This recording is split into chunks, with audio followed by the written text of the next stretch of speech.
I was 21 years old when I dropped out of college, packed everything I owned, jeans, t-shirts, leather jacket, guitar, into my car, and drove from Chicago to Berkeley, California. During my California springs and summers, I spent most of my days in the high Sierras in Yosemite Valley, working as a river guide and a rock climbing instructor. I loved those jobs, but unfortunately they didn't pay that well.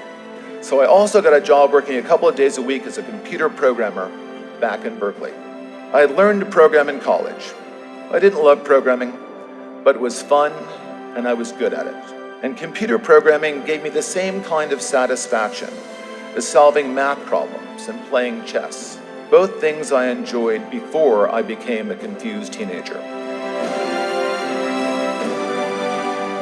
At this point in my life, I thought I was making real progress on my journey of self-discovery. I had found a cause. I had a couple of jobs that I loved, and one that was fun and paid the bills. I was pretty happy with my life. My wife was not. What she saw was a college dropout who spent too much time in the mountains doing foolish things. She wanted me to work full-time as a computer programmer or go back to college and finish my degree. I started taking classes at UC Berkeley. I took several classes, but the only one I can remember was a sailing class taught at Berkeley Marina. Once again, I fell in love and began a lifelong affair with the limitless, omnipotent Pacific Ocean. When my class was over, I wanted to buy a sailboat. My wife said this was the single stupidest idea she had ever heard in her entire life. She accused me of being irresponsible, and she told me I lacked ambition. She kicked me out, and then she divorced me. This was a pivotal moment in my life. But this time, I was not disappointed in myself. Their dreams and my dreams were different. I would never confuse the two of them again. I searched and I searched, but I just could not find a software engineering job that I loved as much as I loved sailing. So I tried to create one. I put together a plan to start my own company. That way I could completely control my work environment. My goal was to create the perfect job for me, a job I truly loved. Hire the most talented software engineers in Silicon Valley. We assembled an all-star team of gifted programmers who were among the best in the world at what they did. That team, plus one crazy idea, gave birth to a giant company. I call it a crazy idea because at the time, everyone told me it was a crazy idea. And when you start telling people that all the experts are wrong, at first they call you arrogant, and then they say you're crazy.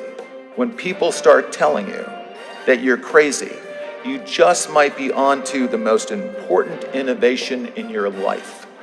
The idea was to build the world's first relational database, and IBM was building a prototype in their research labs. But back then, the collective wisdom of computer experts, while relational databases could be built, they would never be fast enough to be useful. This was one of those times when the experts were wrong. Arrogance and insanity turned out to be innovation in disguise. As the information age moved from dawn to the full light of day, technology horizons were constantly shifting, revealing a brave and exciting world of new possibilities and new opportunities. Oracle doubled in size year after year after year for 10 years.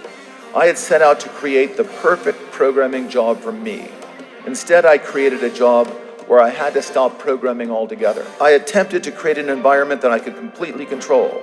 Instead, I was running a company with thousands and thousands of people that was growing so fast that it was impossible for anyone to control. In a constantly changing world, what is possible is a moving target. Don't be afraid to experiment and try lots of different things. And don't let the experts discourage you when you challenge the status quo.